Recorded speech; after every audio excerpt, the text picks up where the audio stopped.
ഒരുപാട് നിസ്കാരം ഖളാ ഉണ്ട്, ഇതൊക്കെ വീട്ടണമല്ലോ എന്നൊരു ചിന്ത പലപ്പോഴും നിങ്ങളെ അലട്ടുന്നുണ്ടെങ്കിൽ കൂട്ടുകാരെ, റബ്ബ് നമ്മളെ കൈവിട്ടിട്ടില്ല എന്ന് തന്നെയാണ്. ഒരുപക്ഷെ ഈ ചിന്ത റബ്ബ് നൽകുന്ന അവസാന അവസരമായേക്കാം. 1. ആദ്യം നിങ്ങൾക്ക് എത്ര നിസ്കാരം ഖളാ ഉണ്ടെന്ന് ഒരു ഏകദേശ കണക്കാക്കുക. ഇപ്പോൾ ഒരു വർഷത്തെയാണെങ്കിൽ 365 ദിവസം, അതിൽ ചില ജുമുഅക്കൊക്കെ പങ്കെടുത്തു, പിന്നെ ചില മഗ്രിബൊക്കെ, ബാക്കിയൊക്കെ നഷ്ടപ്പെട്ടിട്ടുണ്ടെങ്കിൽ, അതായത് ഒരു 320 ദിവസത്തെ നിസ്കാരമൊക്കെ ഖളാ ഉണ്ടെന്ന് തോന്നുന്നു.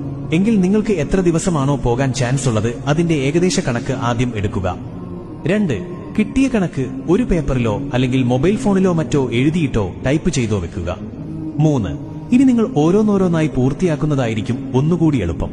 അതുകൊണ്ട് തന്നെ ഇപ്പോൾ ളുഹ്റാണ് എടുത്തതെങ്കിൽ സാധാരണ ളുഹ്ർ നിസ്കാരത്തിന് മുൻപ് ഒരു ഖളാ നിസ്കരിക്കുക, ളുഹ്ർ നിസ്കാര ശേഷമൊന്നും, പിന്നെ അസറിന് മുൻപ് ഒരു ളുഹ്ർ ശേഷവും, അതുപോലെ മഗ്രിബിക്ക് മുൻപ് ഒരു ളുഹ്ർ ശേഷം ഒരു ളുഹ്ർ, ഇങ്ങനെ ബാക്കി ഇശാക്കും സുബഹിക്കൊക്കെ ചെയ്യുക. ഒരൊറ്റ ദിവസം കൊണ്ട് 10 ളുഹ്ർ നമ്മൾ വീട്ടി. ഇങ്ങനൊരു 30 ദിവസം ചെയ്താൽ 10 ഗുണം 30 സമം 300 ദിവസത്തെ ളുഹ്ർ ഒരു മാസം കൊണ്ട് വീട്ടി. ഇങ്ങനെ മറ്റു നിസ്കാരങ്ങളും നമുക്ക് പെട്ടെന്ന് തന്നെ വീട്ടാം. 4. പിന്നെ ജുമുഅ പോലെയുള്ള ദിവസങ്ങളിൽ കുറച്ചു നേരത്തെ പള്ളിയിൽ പോയി പറ്റുന്ന അത്ര വീട്ടാം. 5. പിന്നെ വെറുതെ സമയം പോവാൻ ഫോണിൽ കളിച്ചുകൊണ്ടിരിക്കുന്ന സമയം, വെറുതെ കൂട്ടുകാരുടെ കൂടെ വർത്തമാനം പറഞ്ഞു സമയം കളയുന്ന സമയത്തൊക്കെ ഒന്ന് വീട്ടാൻ ശ്രമിച്ചാൽ ഒരു വർഷത്തെ നിസ്കാരങ്ങൾ ഒരു മാസം കൊണ്ട് വീട്ടാൻ സാധിക്കും ഇൻഷാ അല്ലാഹ്. 6. വീട്ടുന്ന ഓരോ നിസ്കാരവും കണക്ക് രേഖപ്പെടുത്തി വെക്കുക. അല്ലെങ്കിൽ കുറച്ച് ദിവസം നിസ്കരിച്ച് പിന്നെ എത്രയായി എന്നറിയാതെ വീണ്ടും വീണ്ടും നിസ്കരിക്കേണ്ട സാഹചര്യം ഇല്ലാതിരിക്കാൻ. നാളെ മഹ്ശറയിൽ ആദ്യം ചോദ്യം ചെയ്യപ്പെടുക നിസ്കാരത്തെക്കുറിച്ചാണ്. അത് ഓക്കെ ആണെങ്കിൽ ബാക്കിയുള്ളവ എളുപ്പമായിരിക്കും, അല്ലെങ്കിൽ പിന്നെയെല്ലാം പ്രയാസം തന്നെ.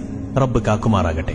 നിസ്കാരം ഒഴിവാക്കി നടക്കുന്നവൻ പട്ടി, നായ എന്നിവയേക്കാൾ മോശമാണെന്നാണ്. ഒരൊറ്റ അസർ ഒഴിവാക്കിയാൽ 40,000 വർഷം നരകത്തിൽ കിടക്കുമെന്നാണ്.